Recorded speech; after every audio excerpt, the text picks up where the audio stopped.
शुरू कर दिया, अपने आप तुम्हारा मरण सुधर जाएगा। परीक्षित ने कहा, महाराज आसान है क्या? आपने कह दिया कथा सुनना चाहिए, कीर्तन करना चाहिए, स्मरण करना चाहिए, क्या इतना आसान है मन कथा में लग जावे, कीर्तन में लग जावे, स्मरण करे भगवान का? सुखदेव जी कहते हैं, राजन बात तो सही है। आज यही सब प्रश्न बहुत, कहीं भी जाओ ना तो एक प्रश्न मुझे जो लोग ज्यादातर करते हैं वो यही प्रश्न है, महाराज जी ने कहा, बोले भजन करने के लिए बैठते तो हैं लेकिन भजन करने में मन नहीं लगता है, मन थोड़ा ज्यादा इधर उधर परेशान होता है, भागता जाता है।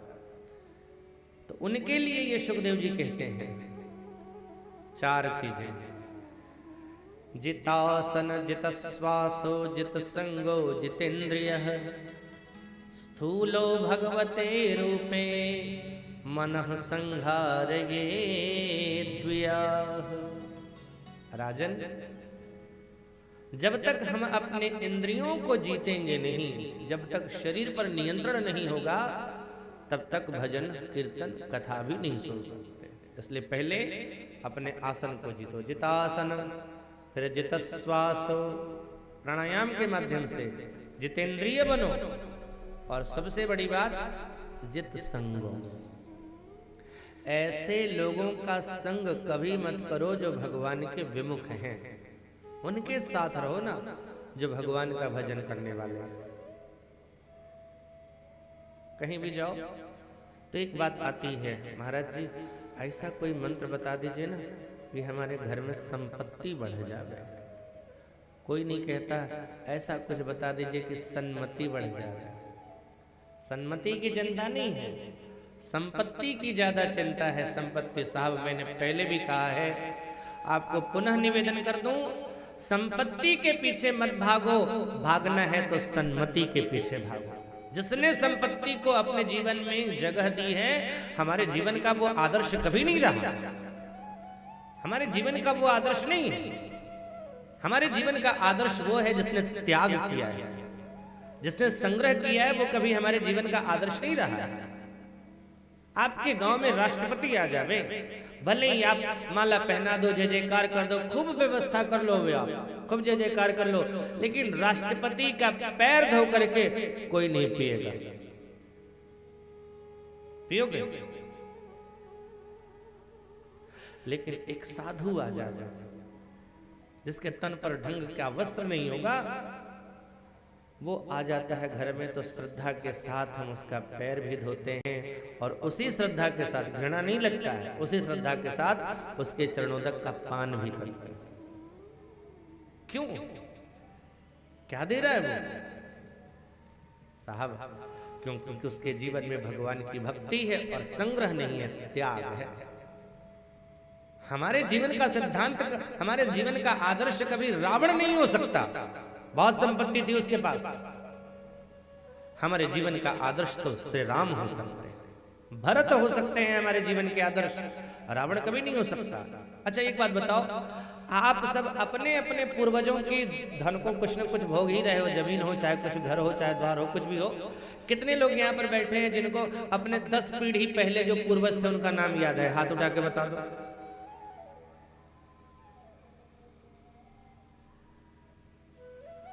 उन्होंने इतनी मेहनत करी होगी, कमाई की होगी, और सब तो लेके नहीं गए, छोड़ के गए हैं।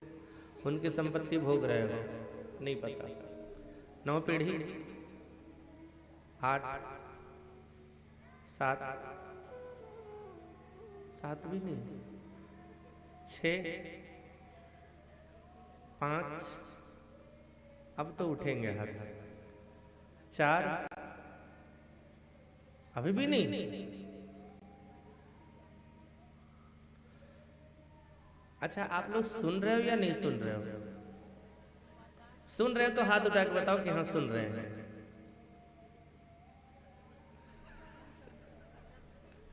चलो, मुझे लगा शायद नहीं सुन रहे हैं। इधर पार्टी सुन रही है? हाँ, इधर तो सब सुन रहे हैं। जिनके संपत्ति का हम उपभोग कर रहे हैं, उपयोग कर रहे हैं, उन पूर्वजों का हमें नाम पता नहीं। भगत सिंह का नाम कौन कौन जानता है? चंद्रशेखर आजाद, खुदीराम बोस, महात्मा गांधी, तुलसीदास, सूरदास, मीराबाई, ये सब रिश्तेदार थे क्या? रिश्तेदार तो नहीं थे। जिनकी संपत्ति का हम उपयोग कर रहे हैं, उनके जमीन का उपयोग कर रहे हैं, उनका नाम हमें याद नहीं, लेकिन जिनसे हमारा कोई संबंध नहीं है, कोई रिश्तेदारी नहीं, उसका नाम हमें पता है। क्यों? क्योंकि उन्होंने त्याग किया है साहब। इसलिए ऐसे लोगों का संग मत करो जो संग्रह की प्रवृत्ति रखते हों, बल्कि ऐसे लोगों का संग करो जिसकी मति अच्छी हो। हमारे गुरुजी एक बहुत, मैं जो छोटा था तो एक बहुत सुंदर बात कहा करते थे, सदैव उसको ध्यान रखना, हमेशा संग किसका करना? जो तुमसे बड़ा हो। तुमसे जो बड़ा हो ना, उसके साथ रहा करो। महाराज जी कहते थे, बचपन में मैं खेलता था तो थोड़ा इधर उधर चला जाता था तो महाराज जी डांटते थे, डांट पड़ती थी, और वो यही कहते थे, अगर जाना भी है तो उसके साथ जाओ जिसकी सोच अच्छी हो, जो तुमसे ऊंचा है। अच्छा एक बात बताओ, प्रभाव पड़ता है साहब असर का, संगत का। जनरल डब्बे में जाओ, क्या फीलिंग होगी? स्लीपर में जाओ, कैसे फीलिंग? एसी वाले डब्बे से जाओ, कैसे फीलिंग? फ्लाइट से जाओ, कैसे फीलिंग? कैसे लोग वहां मिलते हैं, उसी से समझ जाओ कि हमारा जिस तरह का संग होगा उसी तरह की विचारधारा होगी। अगर डॉक्टर बनना चाहते हो तो डॉक्टर के साथ रहना पड़ेगा, नेता बनना चाहते हो तो नेता के साथ, अपराधी के साथ रहोगे तो अपराधी ही बनोगे, और साधु का साथ करोगे तो। इसलिए सूरदास महाराज कहते थे कि तजोरे मन हरि विमुखन को संग, तजोरे मन हरि विमुखन को संग, जाको संग कुमति उपजत है, जाको संग कुमति उपजत है, पढ़त भजन में भंग, खर को काहा अर्घ जाले पन, खर को काहा अर्घ जाले पन, मरकट भूषण अंग, तजोरे मन हरि विमुखन को संग, तजोरे मन हरि विमुखन को संग, तजोरे मन हरि विमुखन को संग, तजोरे मन हरि विमुखन को संग। जितासन जितश्वासो जितसंगो जितेन्द्रियः, स्थूलो भगवते रूपे मनः संहारयेद्विया। अच्छा, निश्चिंत कर दिया। परीक्षित से कहा सुखदेव जी ने, परीक्षित तुझे ये डर है कि 7 दिन का समय, बहुत समय है। तुझे तक्षक ने आकर के डस लिया होता ना, उसके बाद भी अगर तू मेरे पास आ जाता तो भी मैं तेरा कल्याण कर देता। साहब कितना विश्वास है सुखदेव के मन में।